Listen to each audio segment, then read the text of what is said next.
İsa Peyğəmbərin hekayəsi. İsrail oğulları yerləşdikləri torpaqlarda yaşamağa davam edirdilər. İsrail oğulları içərisində Davud Peyğəmbərin nəslindən olan İmran adlı bir kişi vardı. İmran həyat yoldaşı ilə birlikdə Allaha daima ibadət və dua edirdi. Bir gün onlar Allahdan övlad istəyib. Allahım, bizə bir oğlan uşağı nəsib et. Əgər oğlumuz olsa, onu sənin yolunda xidmətə göndərərik. Dedilər. Allah onların dualarını qəbul etdi. Amma onlara oğlan deyil, qız övladı verdi. Uşağın adını Məryəm qoydular. Hələ illər əvvəl Yaqub Peyğəmbər Allahın əmri ilə bu torpaqlarda ibadətgah tikmişdi. İbadətgahın adı Məscidül-Əqsa idi. İnsanlar burada Allaha ibadət edirdilər. Məryəm çox balaca ikən anası onu Allaha ibadət və gücü yetən xidməti yerinə yetirmək üçün ibadətgaha apardı. İbadətgahda Məryəmin xalası da öz həyat yoldaşı Zəkəriyya ilə birlikdə Allaha ibadət edirdi. Uzun zaman evli olsalar da onların övladları yox idi. Zəkəriyya peyğəmbər idi. O da insanlara Allahın əmrlərini xatırladırdı. Valideynləri Məryəmi ibadətgaha gətirərək tərbiyəsini Zəkəriyyaya tapşırmaq istəyirdilər.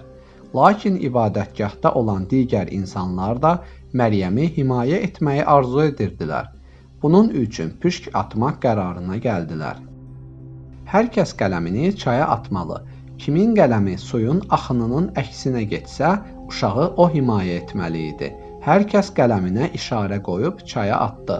Zəkəriyyanın qələmindən başqa bütün qələmlər suyun axını istiqamətində üzdülər. Beləcə, Məryəm Zəkəriyya Peyğəmbərin himayəsi və tərbiyəsi ilə böyüməli oldu. Məryəm böyüyüb namuslu, doğru danışan, Allaha inanan bir gənc qız oldu. Onun ibadətgahda özünə aid otağı var idi. Orada gecə-gündüz Allaha ibadət edirdi. Onun otağına Zəkəriyyadan başqa heç kim girmirdi. Allaha ibadət edərkən mələklər onu ziyarətə gələr və ona bənzəri olmayan meyvələr gətirərdilər. Yaz fəslində qış meyvələrini, qış fəslində isə yay meyvələrini ona hədiyyə edərdilər. Bir gün Zəkəriyya Peyğəmbər içəri girib, otaqda müxtəlif meyvələri gördükdə dedi. Məryəm, sən gecə-gündüz ibadət edirsən, həm də otaqdan çıxmırsan. Elə isə bu otağındakı meyvələr hardandır? Bunu eşitcək Məryəmin gözəl çöhrəsinə təbəssüm qondu və o belə cavab verdi. Bunlar Rəbbimin mənə hədiyyəsidir. Rəbbim istədiyi kəsi istədiyi kimi ruziləndirir. Allah istədiyi neməti insana bəxş edər. Allah Məryəmi günahlardan uzaqlaşdırmışdı. Onu dünyadakı digər qadınlar arasından seçib ən üstün etmişdi. Bu Məryəmin daima Rəbbinə ibadət etməsinə görə idi. Allah Adəm Peyğəmbər kimi atasız bir insan yaratmaq istədi. Bu uşağa ana olmaq şərəfini isə Məryəmə verdi. Allah Məryəmi İsa ilə müjdələmək üçün onun yanına Cəbrailı göndərdi. Cəbrail mələk idi, lakin Məryəmin yanına bir kişi surətində gəldi. Məryəm onu gördükdə qorxdu və dedi. Əgər Allahdan qorxursansa, mənə toxunma. Mələk dedi. Sənə müjdə olsun, Allah səni seçdi, səni bütün qadınlardan üstün etdi. Rəbbin sənə bir oğlan övladı verəcək, o Peyğəmbər olacaq, adı İsa olacaq, hələ beşikdə ikən danışacaq, insanları Allahı tanımağa çağıracaq. Rəbbinin bu hədiyyəsinə şükür et, ibadətini artır. Məryəm qorxu və təəccüblə. Mən evli deyiləmsə, necə uşağım ola bilər? Dedi. Mələk. Allah istədiyini yaradır. O, bir şeyin olmasını istədikdə o iş olur. Allah Adəm Peyğəmbəri atasız və anasız yaratdığı kimi, İsa Peyğəmbəri də atasız yaradacaq. Dedi. Beləcə Məryəm bətnində uşaq olduğunu bildikdə uzaq bir yerə çəkildi. İnsanlardan uzaqda Allaha ibadət etdi. Məryəm hamilə qaldığı üçün çox sıxıntı çəkir, insanların onu qınayacağını bilirdi. Öz-özünə. Kəşk öləydim, unudulaydım. Namuslu qadın ola-ola, qucağımda uşaqla necə geri dönəcəm? Düşünürdü. İsa Peyğəmbərin doğulmasına az qalmışdı.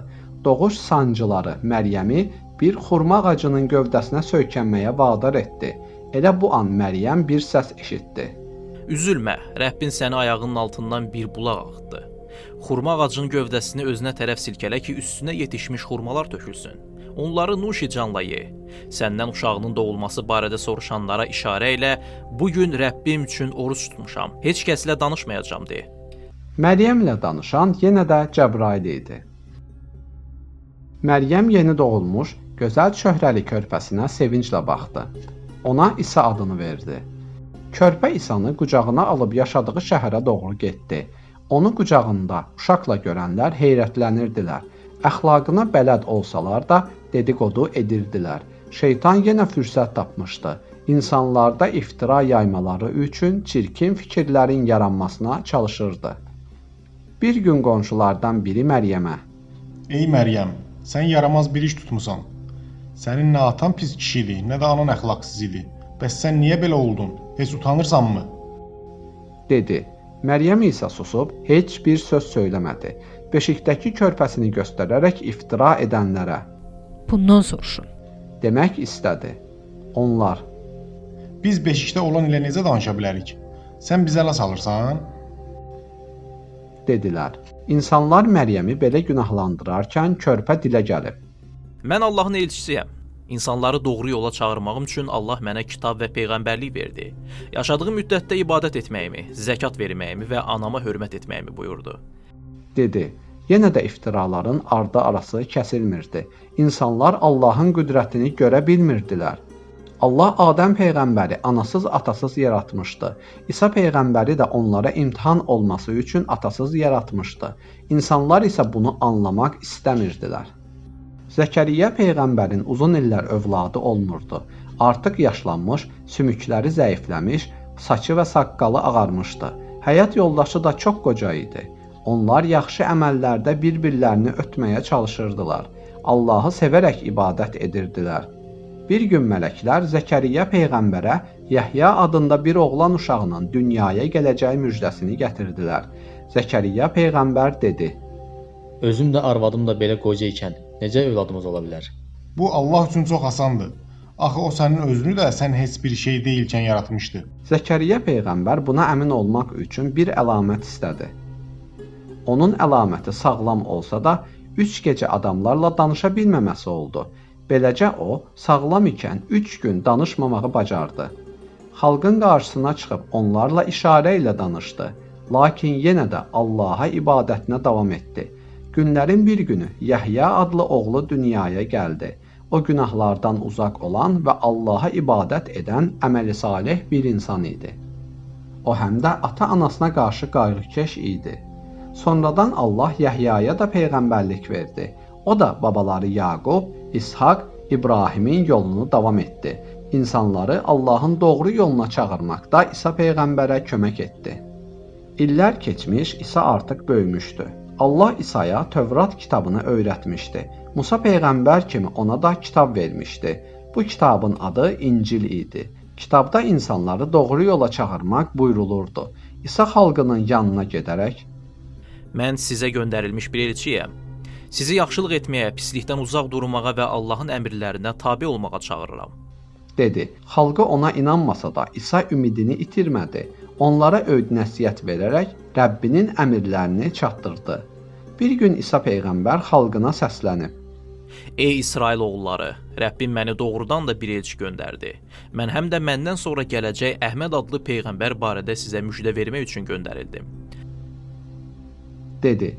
İsa peyğəmbər bu sözü ilə xalqını özündən sonra gələcək son peyğəmbər Muhammed sallallahu aleyhi və səlləm ilə müjdələdi. Bu onların Muhammed sallallahu aleyhi və səlləmi tanıyıb ona tabe olmaları üçün idi. İsrail oğulları digər elçilər kimi də İsa peyğəmbərdən möcüzələr istədilər. Xalqın içərisindən bir nəfər İsa peyğəmbəri məsxərəyə qoymaq üçün dedi: Sən mənim evimdə nələr olduğu barədə xəbər verə bilərsənmi? İsa peyğəmbər Allahın köməyi ilə adama evində gizlədiklərini bir-bir saydı. Adam təəccübləndi və heç nə deyə bilmədi. Sonra İsa peyğəmbər gildən quşa bənzər bir şey düzəltdi və ona üfürdü. Allahın izni ilə insanların gözü önündə o canlandı. Allah hər peyğəmbərə yaşadığı dövrə uyğun möcüzələr verirdi. İsa peyğəmbərin dövründə xəstəliklər çox yayılmışdı. Allah ona xəstələri müalicə etmək möcüzəsini vermişdi. Heç bir həkimin çarə tapmadığı xəstələr İsa peyğəmbərin duası və əlinin təması ilə sağalırdı. Bütün dərdlilər İsa peyğəmbərin yanına gəlir, dərdlərinə dərman tapırdılar. İsa peyğəmbər anadan gəlmə korları və cüzam xəstəliyinə tutulanları da sağaldırdı. Ölümcül xəstələr belə evlərinə sağlam qayıdırdılar. Beləcə İsa peyğəmbər möcüzələr göstərirdi. Cəmaatdan bir dəstə insan könüllü şəkildə İsa peyğəmbərin ətrafına toplaşmışdı. Onlar İsa peyğəmbərə kömək edir, dediklərini yerinə yetirirdilər. İsa peyğəmbərlə birlikdə insanları tək Allaha ibadət etməyə dəvət edirdilər. İsa peyğəmbərin tərəfdarlarına həvarilər deyirdilər. İsa peyğəmbər çox səbirli və çətinliklərə dözən idi. Lakin insanlar o qədər azmışdılar ki, bu möcüzələr qarşısında da iman gətirmirdilər. Bir gün onlar İsa peyğəmbərdən: Ey İsa, sənin Rəbbin bizə göydən süfrə indirə bilərmi? deyə soruşdular. Onların bu cür sual vermələri İsa peyğəmbərin xoşuna gəlmədi. Hətta qorxdu ki, Allah onları bu sözlərinə görə cəzalandırar. İsa peyğəmbər onları bu istəklərindən çəkindirmək istədi. Onlara: Allahdan qorxun. Allahın sonsuz gücünə şübhə edirsiniz? dedi. İnsanlar istəklərində israrlı idilər. Biz istəyirik ki, göydən bir süfrə insin. Biz ondan yeyək. Bizə doğru söylədiyini görək. Qəlbimiz rahat olsun. İsa peyğəmbər ibadətgahına getdi. Ayaqlarını birləşdirib başını aşağı saldı. Əllərini qaldırıb dua etdi. Tayfasındakı cəmaatın istəyinin qəbul olunmasını dilədi. Çox keçmədən hər kəsin gözü önündə Allah göydən bir süfrə endirdi. Süfrə iki buludun arasından yavaş-yavaş yerə enərək düz İsa peyğəmbərin qarşısında dayandı. Süfrənin üzəri dəsmalla örtülmüşdü. Orada müxtəlif yeməklər var idi. Süfrədən çox gözəl ətir gəlirdi. Süfrədəki yeməklərdən hər kəs yedi. Kasıblar, xəstələr də yedilər. Xəstəliyi və şikəstliyi olanlar sağaldılar. Süfrə həftədə bir dəfə nazil olurdu. Oradan çox insan qidalanırdı. Sonralar varlılar kasıbları süfrəyə yaxın buraxmadıqlarına görə Allahın onlara qəzəbi tutdu. Onlar yenə də nankorluq etdikləri üçün Allah bir daha süfrə endirmədi. Məryəm oğlu İsa həvarilərə Allah yolunda kimlər mənə köməkçi olacaq soruşduqda, həvarilər də biz Allahın köməkçiləriyik demişdilər. İsrail oğullarından bir zümrə iman gətirdi, digər bir zümrə isə kafir oldu. Biz də iman gətirənləri düşmənlərinə qarşı qüvvətləndirdik və onlar üstün gəldilər. İsa peyğəmbər Allahın əmrini insanlara bildirdikdə çoxları ona qəzəblənirdi. Onu insanların fikirlərini qarışdırmaqda ittiham edirdilər. Bir gün yəhudilərdən biri padşaha ondan şikayət etdi. Padşah İsa peyğəmbəri həbs etmək əmrini verdi. Padşahın əsgərləri İsa peyğəmbəri evlərin birində mühasirəyə aldılar. İsanı 30 qızıl parçasına satan Yahuda öz xəyanətinin qurbanı oldu. Sonsuz qüdrət sahibi olan Allah Yahudanın sifətini İsa'ya bənzətdi və əsgərlər bu xainin özünü tutub dara çəkdilər. Yahuda onu İsa sayan dostların və düşmənlərin gözü qarşısında iki yol kəsən quldurla birlikdə çarmıxın üstündə can verdi. Əsl İsa isə səmaya yüksəldi. Onlar Məryəm oğlu İsa Məsihi öldürdük dedilər. Halbuki onlar İsanı nə öldürdülər, nə də çarmıxa çəkdilər. Bu onlara belə göründü. Bu barədə fikir ayrılığına düşənlər şək-şübhə içindədirlər. Onların buna dair heç bir məlumatı yoxdur. Onlar ancaq zənnə qapılırlar. Həqiqətdə onlar İsanı öldürməmişlər. Xeyr, Allah onu öz dərgahına qaldırdı. Şübhəsiz ki, Allah qüvvət və hikmət sahibidir. Qiyamət günü Allah belə buyuracaq: Ey Məryəm oğlu İsa, sən mi insanlara demişdin, Allahla yanaşı məni və anamı da özünüzə tanrı bilin? İsa isə cavabında deyəcək: Sən pak və müqəddəssən. Haqqım olmayan bir şeyi demək mənə yaraşmaz. Əgər onu demiş olsaydım, sən onu mütləq bilərdin. Sən ürəyimdə olanı bilirsən, mən isə sənin zatında olanı bilmirəm. Şübhəsiz ki, gizli olanları bilən sənsən.